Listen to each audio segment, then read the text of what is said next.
in-person and simulated aerospace education as a STEM accelerator. Every speaker has 30 minutes, so after the talk, we will have a little time for questions, okay? So Daniel, welcome, and Thank you. Thank you. Hello, I'm Daniel Ports-Levy. I'm a member of the Wolfpack CubeSat development team in the United States, and I'm in my first year of high school at Florida Atlantic University High School, where I'm also the software lead of the university CubeSat team, the Aerospace Experimental Association. I'm here today to talk to you about the possible applications for simulators as a tool to teach students STEM education, specifically in their early education. I was here 2 years ago to talk to you today about the implications of AI and machine intelligence in aerospace education, and this is just one implementation of that. But first, what is the problem that we're trying to solve? This is the STEM pipeline. It's essentially how we take students all the way from early education into the industry. And right now, we're projected to be missing around 1.4 million scientists, engineers, and technologists by 2030 in America alone. A big part of this is because of attrition throughout the STEM pipeline. Students are losing interest in STEM as they move through the pipeline. So let's just take the undergraduate level for an example. Less than 40% of students who begin undergraduate degrees actually attain their degree. 40% of them switch fields, and 20% of them drop out entirely. One way to mitigate this issue is by targeting early education. A big part of why students aren't interested in STEM is because they're not getting exposed early on. And this is primarily because schools either can't or are not interested in funding STEM programs. An easy solution to this is to allow students to apply their STEM concepts hands-on through realistic STEM projects where they can gain a more comprehensive understanding of multiple fields working together. And one way that this is done successfully is through my team that I mentioned earlier, the Wolfpack CubeSat development team. We're a group of middle to high school students that design, build, test, and launch CubeSats. We also present our research at international conferences like COSPAR, and we advocate on behalf of the aerospace industry in our state and national legislature over in the United States. But most importantly, we've been around for almost 10 years, and we've actually launched 2 CubeSats so far, with another coming in just the next few days. Our first CubeSat, the WhiteSat-1, launched in 2018 and tested extremophile bacteria in space, and it was actually the first ever middle school CubeSat mission. Our next satellite, the CabSat-1, launched in 2022 and tested a new type of capacitor technology as an alternative to lithium-ion batteries. And our third satellite, the FlipSat-1, is a half-U that will be launching in a couple of days due to a hiccup from SpaceX, and will be testing various kinds of radiation hardening technologies. So why can't these kinds of programs be everywhere? Well, there are some challenges associated with K-12 aerospace teams. So let's take a look at a study by NASA, which actually interviewed some of these teams and had them name some of the major problems that they faced. The 3 major problems that were usually named were training, turnover, and cost. For training, it takes a lot of time to bring new members up to speed with only the STEM education that they've had at school before they can start meaningfully contributing to the project. As you know, space missions do take a long time. Our WhiteSat-1 mission actually took 8 years from idea to launch, and in that time, students can graduate. I mean, high school only lasts for 4 years, and of course, there's years before any real STEM activity is happening. So a lot of students will lose interest during that time. And of course, space missions are very expensive. Even a 1U CubeSat on the low end can cost upwards of $100,000, and this is just not accessible for most schools and institutions. So what can be done about these issues? For training, providing aerospace experience without needing actual hardware can help mitigate the training requirements. For turnover, providing fun activities that reduce the time to action can help students, can prevent students from losing interest and keep more students in the club or in the organization. And for cost, we can embrace lower cost alternatives like high altitude balloons or CubeSat simulators or CubeSat emulators. Another possible solution though is a simulation. Digital solutions like simulations are very accessible because all that's really needed is computing hardware. And in the United States alone, an estimated 83 to 100% of 4th graders and 78 to 100% of 8th graders do have access to internet. Because of this, the simulation can actually reduce the cost of entry by thousands of dollars and making aerospace much more accessible. So the simulation essentially aims to mimic a CubeSat mission and emulate all the activities that go into building a CubeSat mission and the various STEM fields involved, which I'll get into that later. But there have been simulations in the past, but they haven't really been focused on this specific use case. So let's just take a look at 2 of them that NASA has made in the past, specifically the NOS-3 and CubeSat builder simulations. For NOS-3, it is a very accurate flight hardware simulation that simulates the software that would go onto a typical CubeSat. It's very accurate, it's very useful for industry, but it's difficult to use and lacks that educational aspect that we're looking for. The CubeSat Builder is a game developed by NASA that helps students learn more about the various subsystems and parts of a CubeSat. But again, it's missing that hands-on STEM experience and really realistic knowledge that we're looking for. My solution, the one that I'm currently developing, aims to combine both a realistic simulation and simple educational tools that allow students to easily digest realistic and real-world STEM information. In order to do this, educational theory needs to be used. For instance, scenario-based learning, students are placed into realistic STEM scenarios with the simulation where they can build experiential learning and learn from actually building CubeSat systems. Integrated STEM learning is used to mimic the idea of how multiple STEM fields go into every individual project, and I'll actually touch a little bit more about that later. The interactive simulation aspect is where students actually build their own subsystem and they can get rapid feedback and iterate, and this also helps them build experiential learning. The storyline is in place to help students give context to the tasks that they're doing and organize everything into a flow while also giving the mission importance. Now, more educational theory here. Behaviorist theory is used to give positive and negative feedback to students so that it gives positive and negative feedback to students to regulate their behavior so that we can filter out bad habits and help start to forge these good STEM habits that allow them to be better STEM learners. This also helps set a good pace for students so that they can continue moving forward and learn more effectively. Cognitive theory is essentially used to support the interactive elements of the simulation. This is done by showing the students a short video for every subsystem of the CubeSat, which will then be tested by the interactive activity. So, in order to have it both be engaging and effective, some features will be added into the simulation to ensure a smooth learning experience. So, scaffolding is essentially where students who are getting stuck or are not progressing have tools to help them keep moving through the simulation and keep learning, like a hint or something that would help them get out of being stuck. Now, the simulation will also be personalized to each individual student. Students may perform differently and absorb information differently than others, so the simulation's difficulty will adjust to reflect that. Motivation and reinforcement kind of ties back to behaviors theory, which I mentioned earlier. It's essentially we use certain factors to motivate the students and to keep them engaged on the activity. There's also a social aspect to the simulation. Students can discuss ideas with their peers and try to think about it from multiple perspectives, which is kind of like a realistic STEM mission. The game is also gamified. Students will want to compete for a higher score, which will keep them engaged, and the students will want to increase their place on the leaderboard and compete with their peers. And of course, all of this is supported with clearly defined objectives that make sure the students aren't confused and know what they're working towards.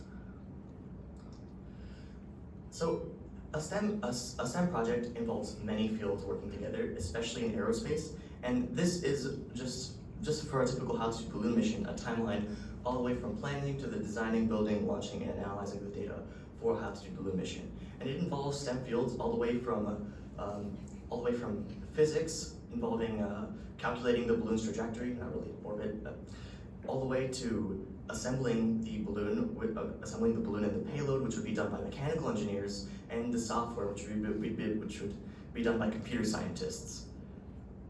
So in order to reflect this, the game will be split into multiple subsystems that would be in a typical payload. Each of these subsystems usually focuses on 1 to 2 STEM fields, just like the real subsystem would. And for each subsystem, there is a video and an activity that the students will complete. This repeats for the electrical, software, communications, and mechanical subsystems.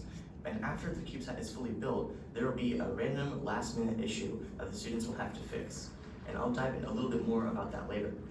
And then finally, the students launch the CubeSat, they perform weather predictions and analyze the data.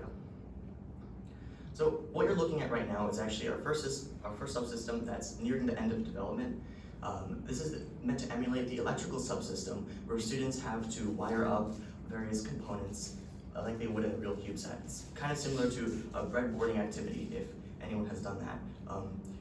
Essentially there's a grid and students have to use their mouse to place various components onto the grid, and they have to connect all of them to the power source, which is connected to solar panels. All of the components have a positive on the left and negative on the right, and the resistor is needed for the micropump and the microcontroller.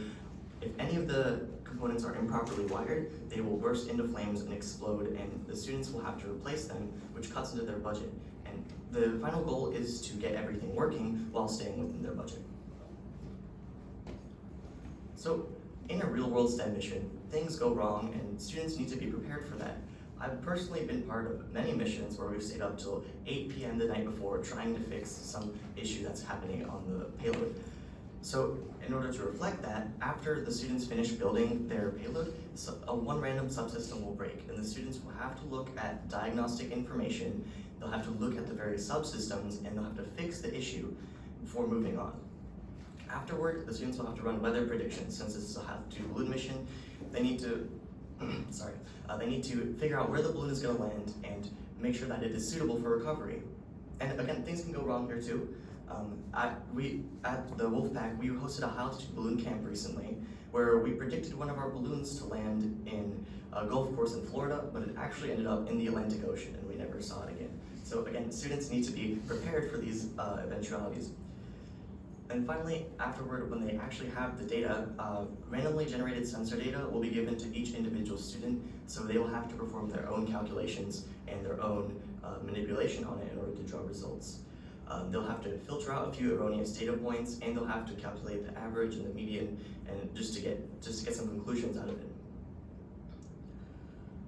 So, as I mentioned earlier, the game will adjust to each individual student's performances, and thereby based on that, adjust the difficulty of the game. And this is to achieve what's called a flow state. In case you couldn't tell, I'm very interested in video games. I play a lot of them, and I like to design them. And flow state is actually one of the core design principles in video game design because it is important to keep the player engaged. A flow state is a medium between the challenge level of the game and the abilities of the player. And so let's take a look at this graph. Some people will learn differently. An expert who's been playing games for a long time will be able to adapt quicker to the challenge of a game and will get bored easily by the difficulty, which would best suit a novice who needs more time to absorb the information that's being given to them. So in order to give each player the correct amount of difficulty, their performance will be measured in each game and the difficulty would be adjusted based on that. As a result, students in the flow state will be the most engaged and will be able to learn much more effectively. And this also has the added benefit of setting the pace for students and helping them, and which makes this applicable in both a classroom and individual learning setting, and also applicable to aiding other STEM lessons. So overall, this would be best suited for a 30 to 60 minute lesson. So the educational game won't keep up with the students forever. They will eventually grow out of it, especially as they get into high school and start approaching a real-world CubeSat mission. So in order to continue STEM immersion as the students outgrow the initial game software, AI models and digital twins will be used to give them more realistic and useful STEM tools as they move forward. So first, what is a digital twin? It is essentially a digital model of a physical object. The goal is to simulate the physical object as accurately as possible so that experimentation, budgeting, and predictive analysis can be done on this object at a very low cost. NASA was actually one of the first to use digital twins as part of their space exploration missions. So how will this be implemented into this software? I aim to provide several AI-based tools, such as predicting mission outcomes and even helping students model their orbit and mission life, in addition to providing AI-generated, more accurate sensor data and testing flight software hardware configurations before launch ever happens. It could even help students do preliminary testing, like thermal or vibration testing, without requiring a lot of high-cost components. This results in a much more accelerated time to action for CubeSat teams, so that students will not lose interest as quickly, and it will reduce turnover, especially in the higher level teams. And this also increases the interest in STEM by the school because it generates more results with less money. So just some final thoughts. Right now there is a critical STEM talent gap which can only be addressed by hands-on exposure at a very early age. And especially for K through 12, there is a lot of challenges associated with having CubeSat teams this early, namely a long time to action, a difficulty in training, and high costs. But a simulation game solution, it will actually expose students to STEM, give them STEM experience, and help reduce time to action and training costs at a very low cost, making it much more accessible to start aerospace teams. In the process, they'll also gain interdisciplinary STEM experience. They get to see how all the various fields of STEM interact with one another, and it will help them build their STEM identity earlier, so that when they are actually entering undergraduate and they need to specialize, they'll know what field they want to go in. And this therefore increases the chances that these students end up in high-paying, very beneficial to the industry STEM jobs. So one final takeaway: simulation is an accessible tool to provide STEM immersion in ways that aren't possible in a classroom. Thank you.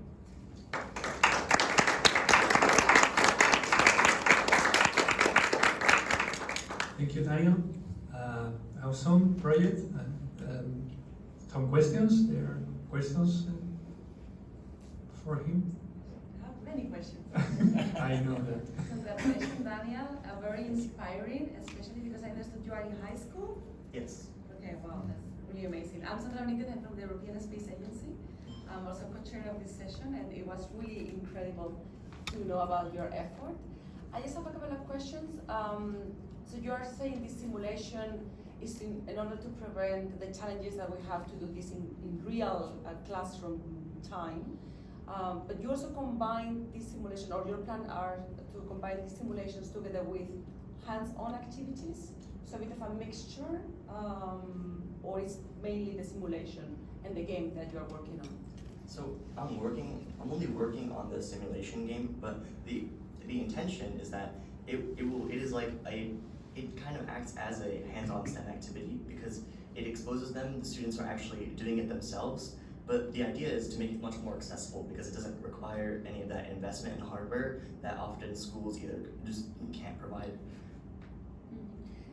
But the idea would be to combine it maybe with something in the classroom, like together with the teacher, even if it's not high-cost activities, but like some group discussions, things that the students can also kind of together learn, yeah, or it's more absolutely, likely for themselves? So this has been developed as a standalone thing, but it's also very much possible to use it in conjunction with the classroom environment, especially if the students have already been exposed to these concepts. It'll just be like practice for them.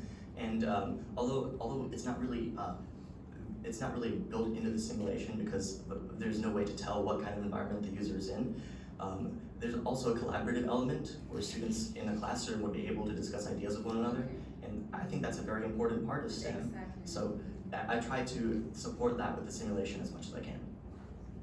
And just the last question, because I was looking at your timeline, and you have already launched 2 CubeSats, and another one is on the way.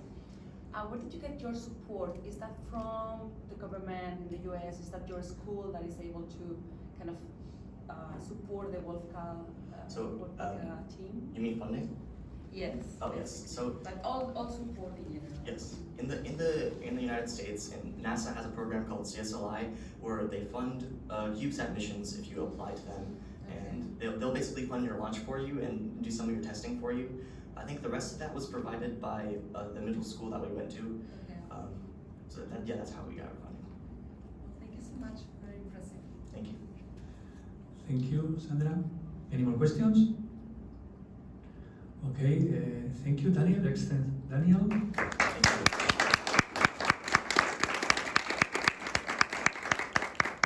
Okay.